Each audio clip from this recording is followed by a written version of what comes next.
pada tahu, salah satu alat untuk menghitung dalam kehidupan sehari-hari yaitu kalkulator. Nah, kalkulator ini termasuk peralatan yang cara kerjanya berdasarkan efek fotolistrik. Apa efek fotolistrik itu? Biar lebih jelas, yuk simak videonya sampai habis ya.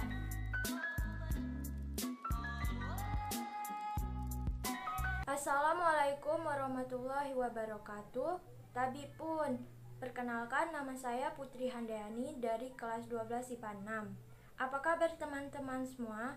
Bagaimana keadaan teman-teman saat ini? Semoga teman-teman dalam keadaan sehat walafiat ya.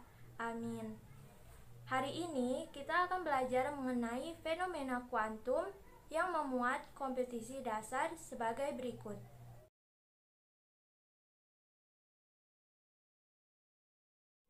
Sebelum kita memulai belajar, sebaiknya kita membaca doa terlebih dahulu agar diberi kemudahan dari Allah Subhanahu wa taala untuk belajar pada kesempatan kali ini. Berdoa dimulai.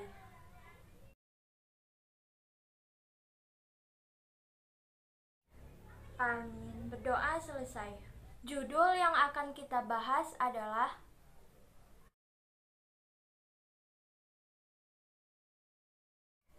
fenomena kuantum ini akan dijelaskan secara kualitatif.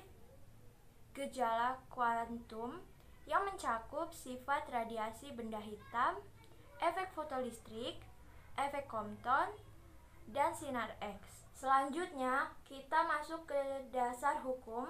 Yang pertama, radiasi benda hitam. Hukum Stefan Boltzmann pada tahun 1859, Gustav Kirchhoff membuktikan suatu teorema ketika ia menunjukkan argumen berdasarkan termodinamika bahwa setiap benda dalam keseimbangan termal dengan radiasi daya yang dipancarkan adalah sebanding dengan daya yang diserapnya.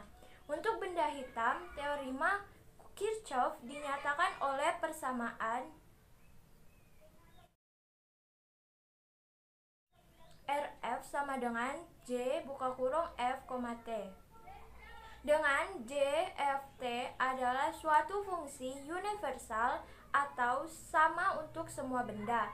Persamaan Kirchhoff menunjukkan bahwa daya yang dipancarkan persatuan frekuensi oleh suatu benda hitam tergantung hanya pada suhu dan frekuensi cahaya dan tidak tergantung pada sifat fisika dan kimia yang menyusun benda hitam. Perkembangan selanjutnya datang dari ahli fisika Australia, Joseph Stefan pada tahun 1879. Ia mendapatkan secara eksperimen bahwa daya total persatuan luas yang dipancarkan pada semua frekuensi oleh suatu benda hitam panas adalah sebanding dengan pangkat 4 dari suhu mutlaknya. Bentuk persamaan empiris hukum Stefan ditulis dengan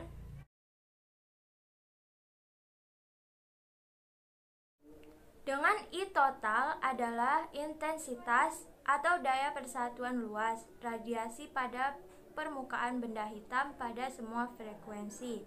Rf adalah intensitas radiasi persatuan frekuensi yang dipancarkan oleh benda hitam. T adalah suhu mutlak benda, dan sigma adalah tetapan Stefan Boltzmann, yaitu sigma sama dengan 5,67 kali 10 pangkat min 8 W M pangkat min 2 K pangkat min 4. Untuk benda panas yang bukan benda hitam akan mematuhi hukum yang sama, hanya diberi tambahan koefisien emisivitas E yang lebih kecil daripada I.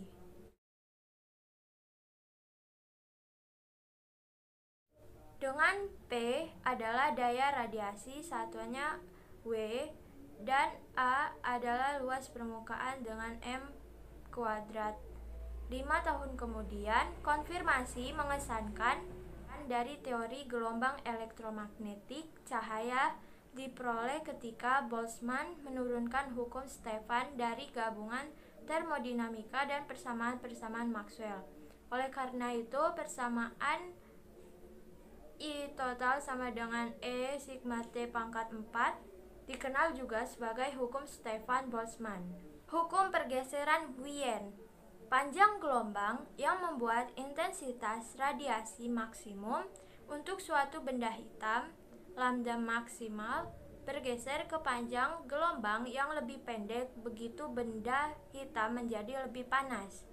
Pada tahun 1893, Wilhelm Wien mengusulkan suatu bentuk umum dari hukum distribusi benda hitam J, F, T yang memberikan hubungan lambda max dan T yang sesuai dengan hasil eksperimen. Hubungan ini disebut sebagai hukum pergeseran Wien dan ditulis sebagai berikut. Dengan lambda max adalah panjang gelombang atau M yang berhubungan dengan intensitas radiasi maksimum dengan benda hitam. T adalah mutlak dari permukaan benda yang memancarkan radiasi, dan C sama dengan 2,90 kali 10 pangkat min 3 MK adalah tetapan pergeseran Wien. Apa fenomena kuantum itu? Teman-teman pastinya sudah tahu apa itu ronsen. Foto ronsen dilakukan untuk melihat kondisi bagian dalam tubuh, mulai dari tulang, sendi, hingga organ dalam. Ada berbagai kondisi penyakit yang dapat dideteksi dengan foto ronsen. Di antaranya patah tulang, osteoporosis, infeksi, gangguan pencernaan.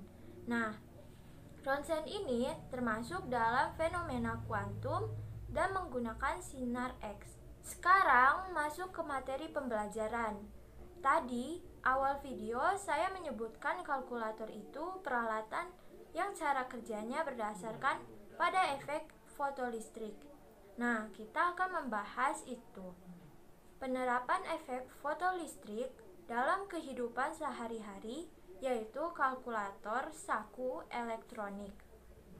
Kebanyakan aplikasi praktis memanfaatkan efek fotolistrik dengan mengeksploitasi ketergantungan besar arus fotolistrik atau berkaitan dengan jumlah elektron foton pada intensitas cahaya. Berikut adalah soal-soal yang bisa dikerjakan oleh teman-teman.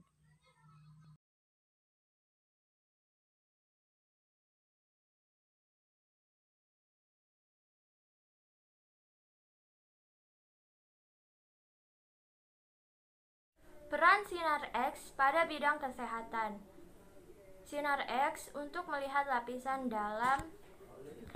bagian dalam tubuh tanpa harus melakukan pembedahan, menyelidiki penyebab dan gejala pada penyakit pasien, melihat efek dari pengobatan medis yang telah dilakukan, menemukan lokasi benda yang tidak sengaja tertelan, memantau suatu jenis penyakit, misalnya penyumbatan pembuluh darah, kanker tulang, kerusakan gigi, dan lain-lain. Efek biologis sinar X, membunuh sel-sel tumor dan kanker, mensterilkan peralatan medis.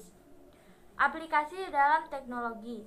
Efek fotolistrik, kalkulator saku elektronik, film, sistem pintu garasi otomatis. Efek sinar X, bidang kesehatan, alat CT scan, alat ronsen portabel, alat ronsen gigi. Bidang perindustrian, mesin yang menggunakan sinar X untuk makanan kaleng dan wadah kaca. Mesin yang menggunakan sinar X untuk makanan tanpa kemasan. Peran sinar X pada bidang keamanan, alat untuk mendeteksi logam, alat untuk mendeteksi benda cair, alat untuk mendeteksi logam ringan. Efek Compton, teleskop Compton atau Comptel. Kesimpulan dari aplikasi dalam teknologi, efek sinar X, efek fotolistrik, dan efek Compton sangat berguna bagi bidang kesehatan, bidang industri, dan lain-lain. Ternyata fisika sangat dekat dengan kehidupan kita. Baik, teman-teman, waktunya memulai diskusi dan pertanyaan. Silakan pause video ini untuk memulai diskusi dan pertanyaan.